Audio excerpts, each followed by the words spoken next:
Dear Diary, today's my first day in the studio tracking bass.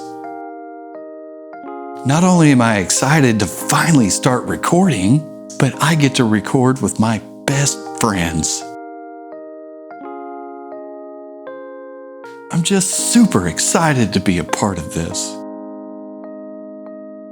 Can't wait! Exclamation point, exclamation point, exclamation point. Heart, heart, heart. Dude, quit thinking out loud. I'm trying to do my interview. Day 42, we started tracking bass. We started with Mirror Mirror, and it went really, really well. Everything that I'm hearing through the headphones whenever I'm tracking it just sounds so good. And I'm really excited to be able to get this one sent off and get it back, you know, just to hear the quality of what we're gonna get and what we're gonna be able to provide to you guys. Started off with Mirror, because Tanner wanted to get that one knocked out first, and I'm super excited because like it just, there were things that he was playing that I hadn't really heard before. It's been a very long time since I've played with a bass player that actually wrote bass parts rather than just doing something that mimicked what the guitars were doing, and he knocked it out of the park. But then came Suffocate.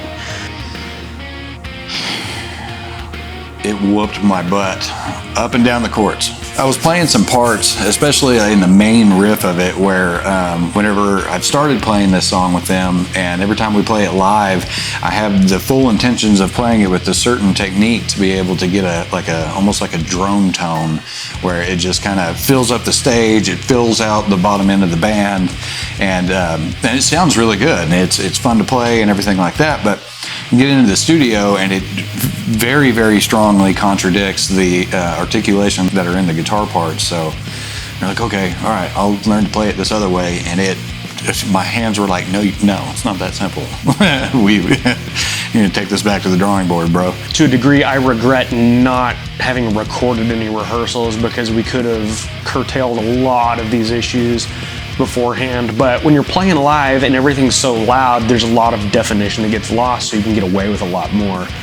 And that goes for all of us. But once we finally got in the studio, things weren't quite what Tanner thought, and so it took Jacob sitting down and showing him some of the different rhythms. If I know Tanner, he is going to take this thing home, and he is not going to let it go until he gets it right. I'm going to have to go home and do a lot of practicing on it and put a lot of thought into it, and really have to start, honing in on my techniques on that song.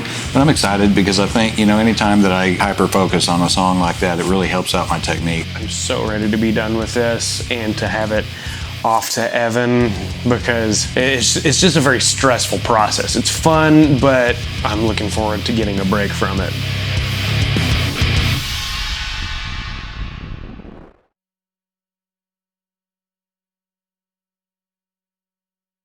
So there's this weird stigma around working in video, and for those of you that don't know, Jacob and I have a video production studio, and like anytime, so what do you do for a living? Oh, we shoot videos. Oh, really? So do you do porn? And most of the people, once we say no, they let it go, but not Tanner. And so I won't be surprised if he doesn't try to pull off getting naked in front of a camera at some point.